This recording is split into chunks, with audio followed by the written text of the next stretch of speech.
Hi, folks. Welcome to another episode of Film Study. This is Ken McCusick, and we're here for a pre-draft report on the offseason of the Cleveland Browns, joined by our friend Jake Burns. Jake, how you doing?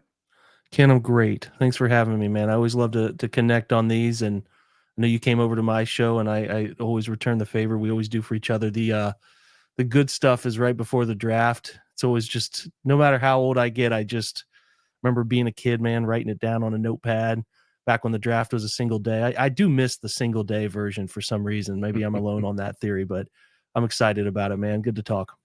The NBA the NHL, the NFL gets it as what an event it has become. It is the Yeah. football new year for most people, and really appreciate you joining us anyway. So let's talk a little bit about the changes in the Cleveland Browns this offseason. Mhm. Obviously, one of the big changes is a quarterback. Talk about how the Browns are moving forward and where they made big changes.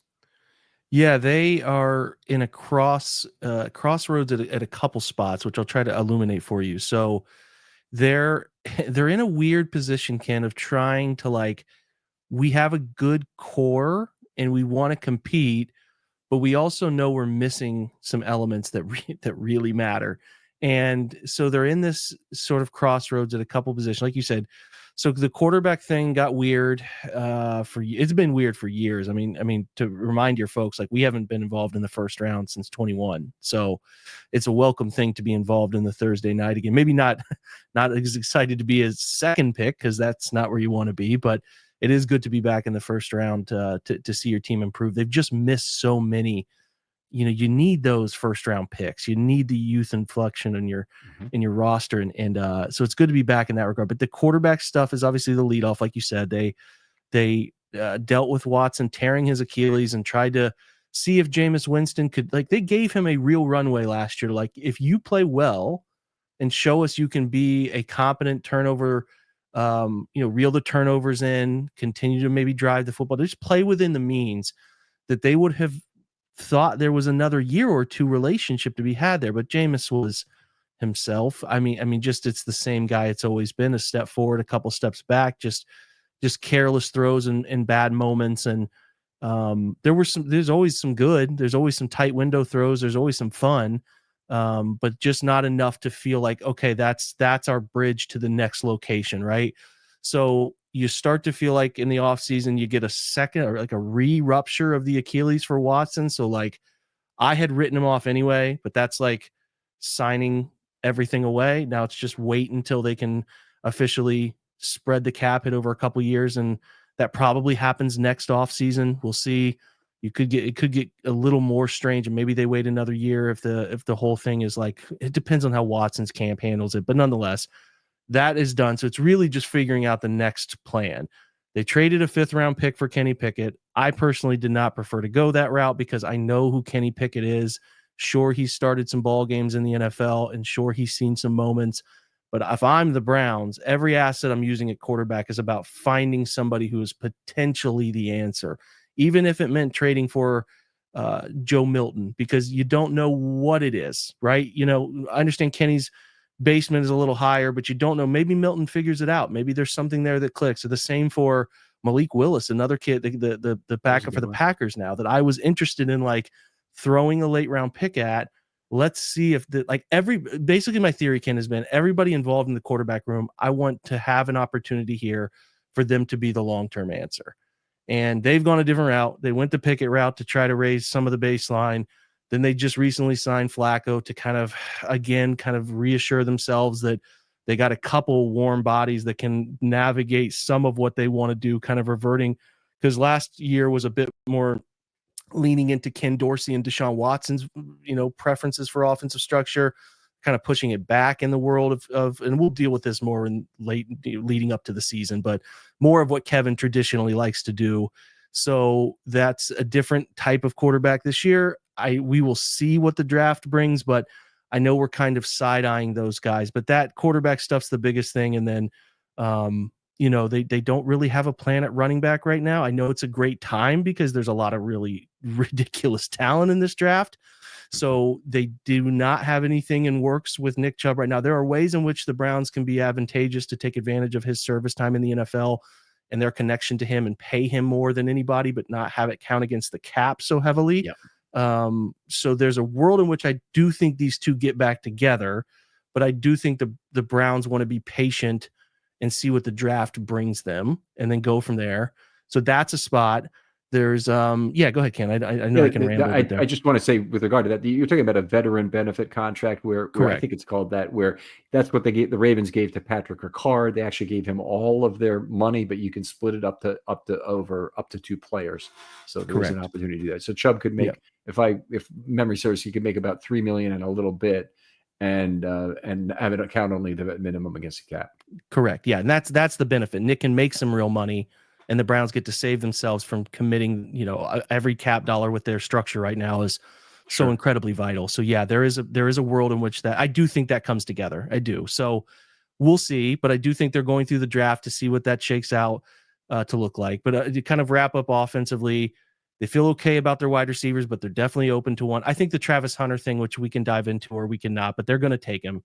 It just feels like they're going to. And I mean, I think that he is a chance to be a transcendent wide receiver. That's how I view him, with an ability to step on the field and play specific packages at the cornerback position or whatever, kind of like he's got the ability to step into the slot. He can play outside. He can do a little bit of everything there. And Jim Schwartz's defense is really custom fit to sort of what you would like a guy who doesn't spend all of his time there to be doing, at least at corner. Would you expect the Browns to use him more at wide receiver than at corner? Because I mean, all the talk, and in fact, on our draft boards and everything, we rated him at corner. He's the number one guy. I mean, so. Right. The Browns have talked about this. Andrew Berry has said we view him as a wide receiver, and I view him as but they're not. They're also very open to playing him. But I mean, they're like you called it the Liars Conference the other day, or the Lions Luncheon. I love that. That's what they're like. He went so far as to talk about him without saying the word, like he's not here yet. Like he didn't say the word yet, but like the questions were so heavily on Travis that it turned into like, he's not here, guys. Like we didn't pick him yet. And he didn't say yet. Like it was just kind of funny how the verbiage turned there. But I mean, there's a lot to lay out, Ken. There's so much about how that works, preparation, durability. There's just a lot of things to work through there, and especially as he ages to being maybe like what's the paint the picture for a 3 contract player? Is he's 30 years old? What is he doing as a 30-year-old? Like there's just, when you take a guy at second, you are timelining all of this out. That's such a big investment that you are looking at how does this work for a decade. And I think that there's a lot to converse about there. I just want to get into I need them to pick him. There is a world in which they could take Abdul Carter. I don't think it's going to happen, but the Hunter thing is going to be a very interesting dynamic. But the wide receiver group is sort of settled. They need to add a tight end, certainly need to draft one. They've been ignoring it for years, and their depth behind David Njoku has been a problem, but they want to get back into the world of using more of those guys. So tight end will be focused, and they are interested in a young tackle. I mean, they have Jack Conklin on another 1-year restructured deal, and they brought in a depth player there at tackle, and they think DeJuan Jones still has a chance despite a couple straight years of losing him to season-ending injuries. But the offensive line will get some attention. But it's an offense draft, Ken. They are looking to spend a lot of capital on offense while maybe looking at a safety at some. They have some extra. They have an extra 3rd-round pick, and then they could maneuver and maybe come up with another pick in that top 100 range. But they definitely have to address safety. It's some spot in there as well too. Otherwise, defensively, it's in a decent spot. But I think this draft leans, we need to reshape and get youthful on offense, and there's a lot of opportunity to do it for them. All right. So you mentioned trying to improve the tight end position. I ask this as a question rather than just make it as a statement. The Browns wouldn't have room for a Mark Andrews on their roster as they're currently structured, right? Or would they? As about $7 million under contract. Yeah, I think they could make it work. It's just a matter of, let me rephrase it this way, Ken. I think if they go through this draft and they took a lot of visits with some talented tight ends, they had Elijah Arroyo from Miami, who they're very connected to. Mason Taylor was in the building in his top 30. Terrence Ferguson was in the building as a top 30 from Oregon. But if they go through it and pass through it and don't come away with any of those guys, I wouldn't put it past them. I really wouldn't put it past them. So I think that door hypothetically could be open. I mean, it's, again, do the Ravens want to ship him into the division somewhere like that? But I think they'll take the highest bid at that point. We would see.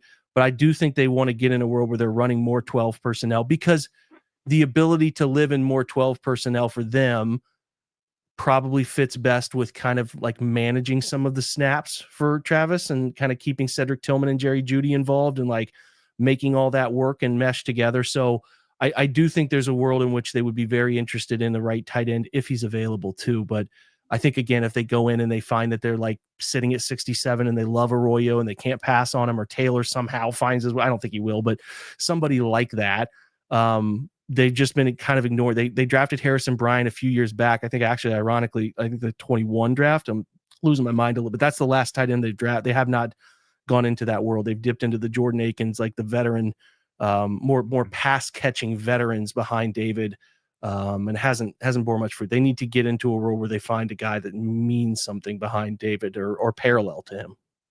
All right. So I think the Ravens' ideal spot to deal Andrews is going to be on draft night, because the thing they need to do is open up a spot to draft a tight end if they are able, because they need to unstack the contracts at that position. All 4 expire at the end of 25, as I think we discussed. Let me throw this back to you.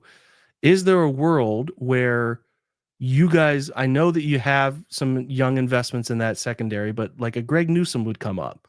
Now he is on the 5th year, which is a little spicier, but he was really actually pretty strong as an outside corner his first year. They shifted him inside because they found Martin Emerson, a little diamond in the rough, and he cannot play inside. And it's basically been Newsome's been a slot for them. But man, I'm telling you, I'd be interested from some team's perspective of like, can we get this guy back outside in the right system and see if there's this piece there that has been kind of missing for him. So I was just curious if you think that's maybe a crossover mesh. So the Browns are in a very tough cap position, obviously, and the Ravens are as well, and they're looking through the couch cushions, as Eric DeCosta talks about it, to find the few dollars. They haven't mortgaged their future the way the Eagles or the Browns have in terms of void years in particular. Yep. So that's something I don't think the Ravens want to go down that route. I think they'd rather draft. They have a number of picks. They're going to see what they get out of this draft. And, a lot of teams, it's hard to make a trade this time of year because everybody wants to see who they can get in the draft. And they think that's a potential solution. It's obviously much cheaper if they get their guy than it will be via trade. But the interesting thing to me would be if you get to round 4, say, and you don't have one of the tight ends that you were hoping to get, maybe the Browns pick goes for Andrews at that point, kind of thing. You find a package of picks that makes sense. Yeah, I think they'd be interested in that call. Andrew Berry did talk about, they don't necessarily go into the draft trading their own guys or like that idea is in play, but when opportunities present themselves, they shipped out Troy Hill a few years ago, a slot corner they sent off to LA. They sent him back to LA, who he had signed from. So yeah, they're always kind of poking around the pro scouting departments around and ready for any of those conversations. All right. So other draft things you want to talk about before we talk about a couple of hypotheticals? No, I think that's kind of it. I mean, well, the big thing for them is like they have 4 premium picks. I don't want them to take a running back too early, but I think that where the Browns draft gets interesting is what they're doing at 33 for your listeners. Like the Hunter thing feels about as set in stone as the Cam Ward thing at 1. So then it turns into like, are you sitting still at 33 and taking any quarterback between the 3 there, Shador, I guess Jackson Dart's now not going to the draft or Jalen Milroe, right? And I have an opinion on it. Jackson Dart opted out of the draft? He did. I just saw that today. He decided to not go to the draft. Yeah. So, okay.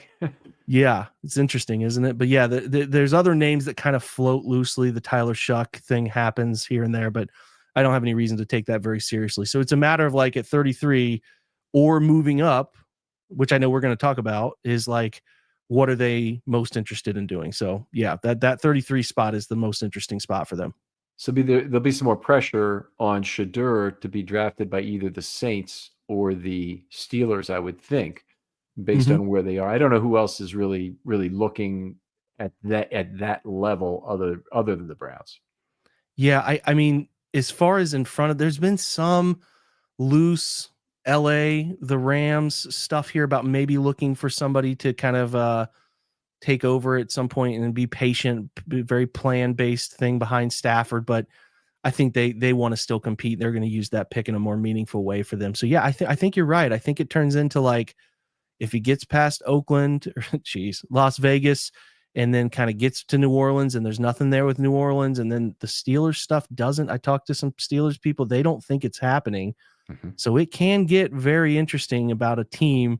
Again, whether that's the Giants take Abdul and move up, it's really Browns Giants. And that's really what every national mocks, draft creation type has been doing for these guys, is moving them up. But, I've got an opinion on it if you want to hear my opinion on it, which is like, for my money, I had Shador as a late first round grade. I would be fine with them taking him. But I don't want they have, the Browns are technically the most draft capital in the draft. They have an extra third from the Amari Cooper trade.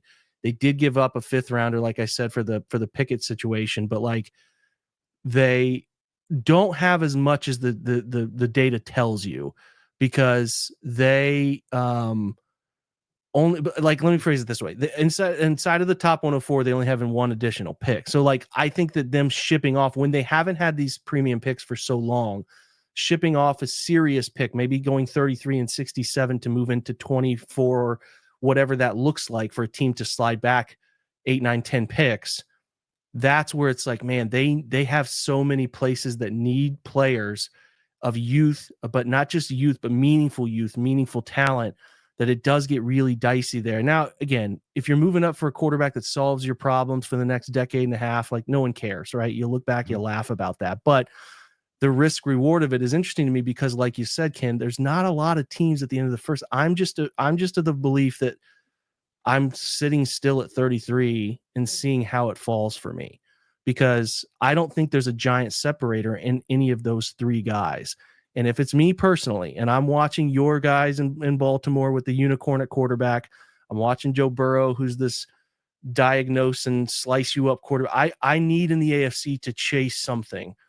And I'm drawn to Jalen Milroe. I do think it's an interesting dynamic where a guy who, I think his passing, the stuff with Jalen is sort of, I think people brush it aside because of the inability to be consistent thrower of the football. It's hard to go from what Tommy was doing to what Kalen DeBoer does and have that be a seamless transition. And what I would like to do, man, is I think there's some things mechanically he's cleaning up. I think there's some tempo things on throws I would like to see him get cleaned up a little bit too. But I like taking risks on high characters. He's a high character, high leadership guy who players are drawn to, which I know sounds very familiar to you. And he's an athletic unicorn. He's in that same athletic tier as Lamar.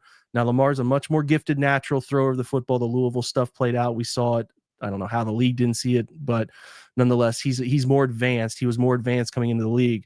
But Jalen has got a real, the arm is real. He can really drive the football, and he's willing to sit in and be a thrower. He is not a helter-skelter guy, sometimes to his detriment. I do think this is a skill, and I know you would agree with me on this, knowing when to apply the feet. Like that, we need this 3rd and 7, man. I don't care if you find that backside dig because they have left you a void to just create that first down with your legs on 3rd and 7. Just take it. Just take that. You know what I mean?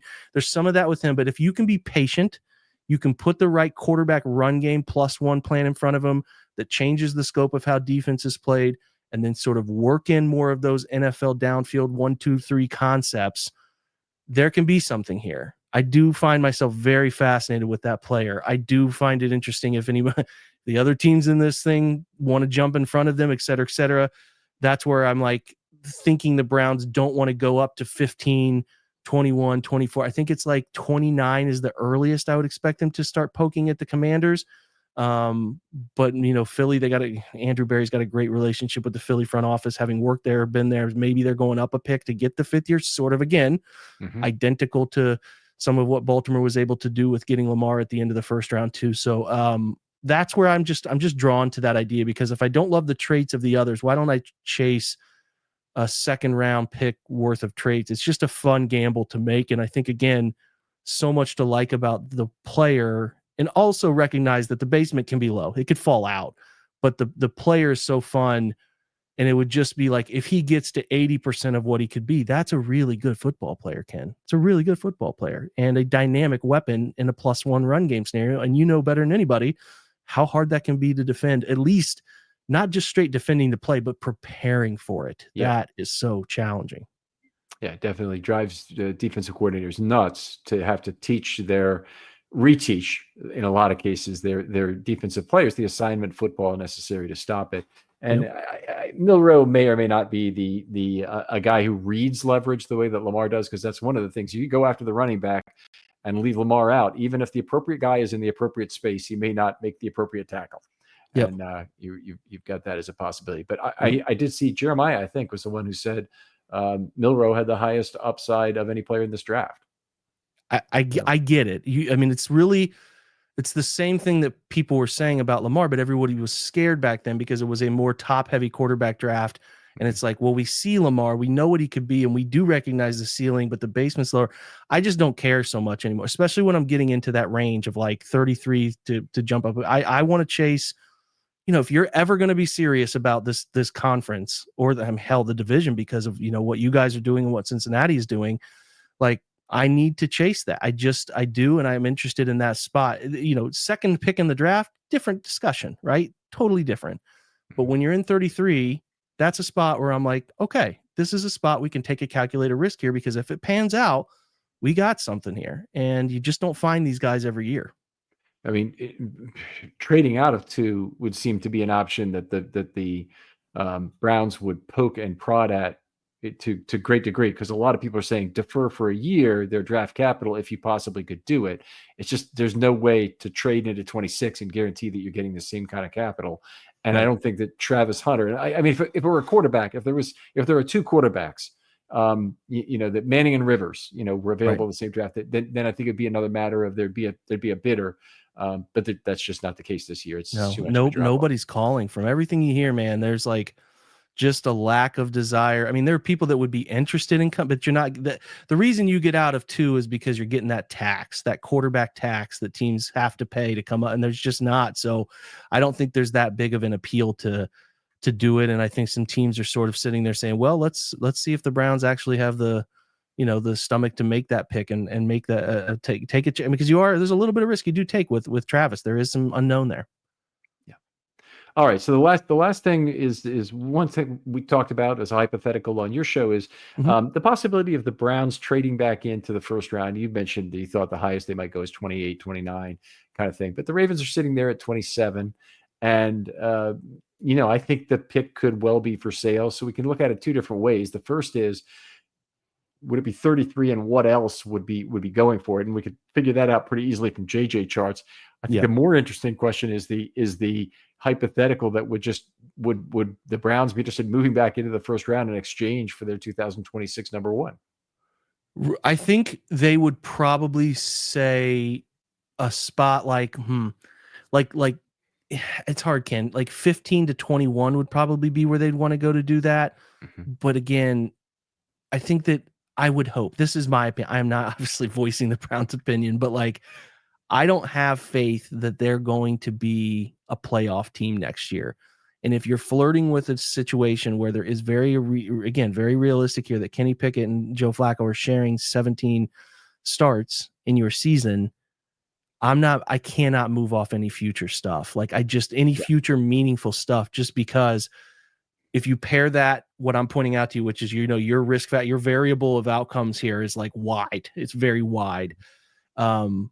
You would have to be moving into a world where you're getting a quarterback that you really love. Think like JJ McCarthy last year, even Penix, right? There just doesn't feel like there's that connective tissue. So you don't find yourself in that world believable yet. And it's just hard to do that. It's hard to believe in that in the way that you need to believe in it to make that move. So I don't think they would want to do. And on top of like, hey man, we punted on 3 straight years of ones. And like, I understand you are getting a second one. So you're not really over the course of like laying it out year to year, losing one, but it is like, they need to keep the ball rolling with this a little bit. But I mean, Ken, nothing's impossible. They could love somebody and be interested in doing that sort of thing. But I just don't get that. I just don't get that vibe here. What are we, 7 days out now, 6 days out, 5? I don't know anymore. But yeah, I don't think that's what but I do think that they could be interested in, like, the second hypothetical of like 27 and 33. You're probably talking about, I don't know, the chart in front of you or me or whatever. It's probably maybe 94 and 104, something like that.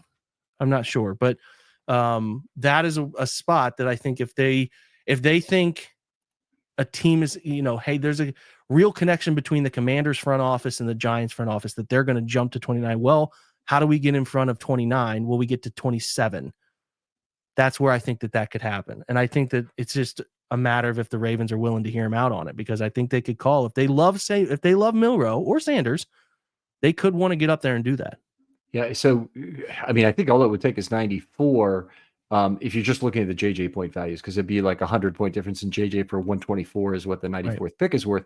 But the problem is that the JJ point chart was developed before the 5th-year option entered the league's lexicon, and so it's now a very significant factor, and it doesn't account for that drop off in value that goes to 33. Although, boy, do I love having the 33 pick on that first night of the draft for the possibility of trading it again entering day 2. 100%. People get very, very interested. That's the spot where people are chomping at the bit, man. It's a good place to be. But I also understand if they do, and listen, the Tommy Rees offensive coordinator with Jalen, if I had to predict it, I think they're going Hunter Milroe. I don't know where they get Milroe, but I feel like that's where we're going. If they don't get Milroe, maybe someone sneaks in, takes him, sweeps in, or they don't have as much conviction as I thought.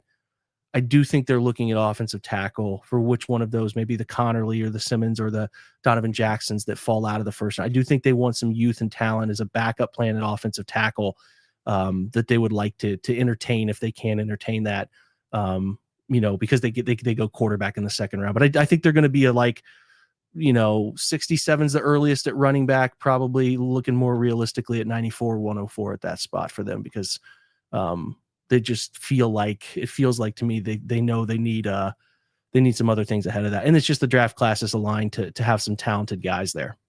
Well, Browns fans deserve to have some good things to look forward to. I know you got a new stadium. Groundbreaking. When is that going to be open in all likelihood? And in true Cleveland fashion, Ken, this is not going to be easy. So the state just locked in. Well, let me put it this way. The representatives in the state locked in the $600 million that it would take. Browns are supposed to be borrowing this, paying it back through collection of parking, et cetera, et cetera. So that's locked in, but it has to go now to the Senate and then ultimately signed off by a governor who's been pretty vocally against it. So we'll see.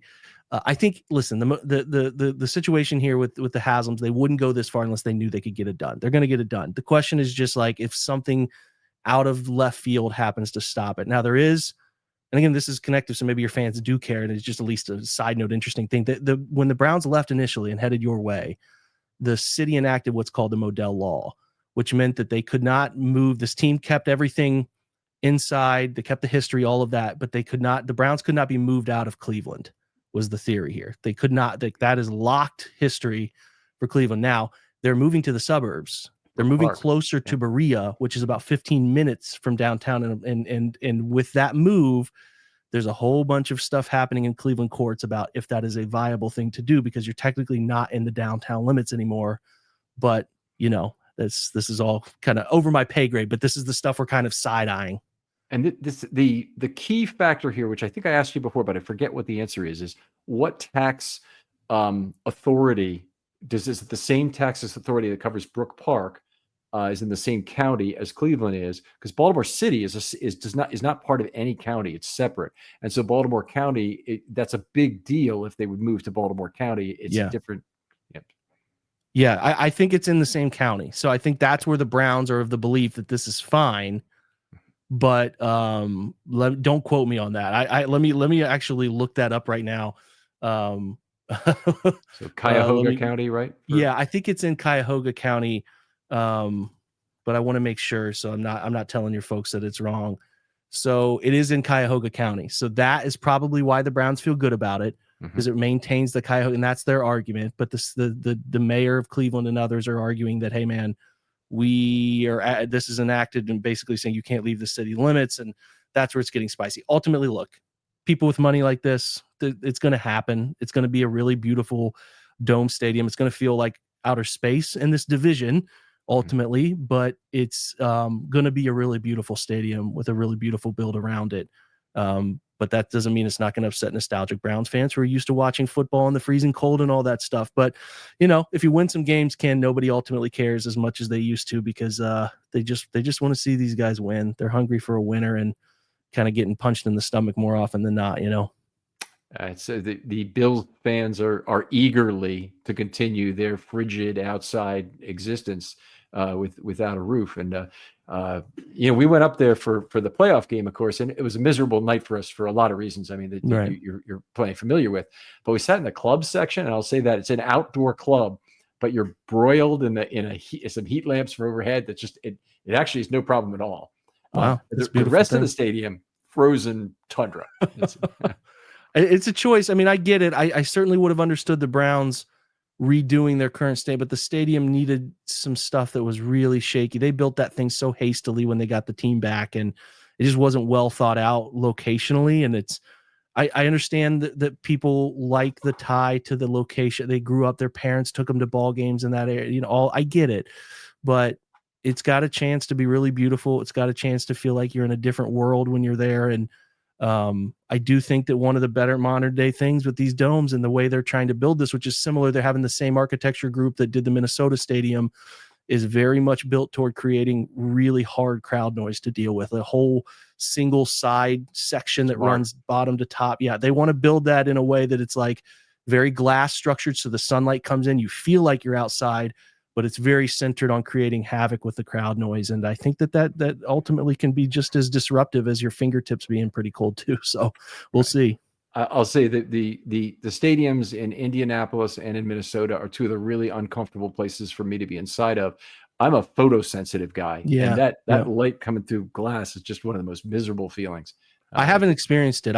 You told me that before. I am curious to see what it's like and if it does bother me in the same way, because that's a weird experience to feel like you're outdoors in the sense of the light that's hitting you. But yeah, you're indoor. Yeah, the total juxtaposition of all that will be very interesting. So yeah, man, you'll come over this way, I'm sure, and see it for yourself. Will do. Jake, outstanding. Always great having you on. Where can folks find your work online?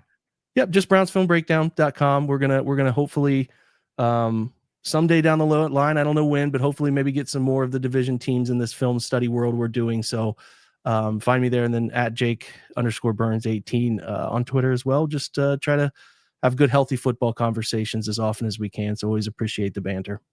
All right. Other folks out there, please check in on draft night. We'll have 17 hours of continuous streaming going on for all 3 nights of the draft. Hopefully have a few guests from other divisions. I'll talk to Jake about that after that, if he's got time during his very, very busy schedule to come and join us for an hour or something to watch the draft from our perspective. But we'd love to have you for that. Jake, thanks again for coming on. Likewise. Thanks, Ken, for having me. And we'll talk to you next time on Film Study.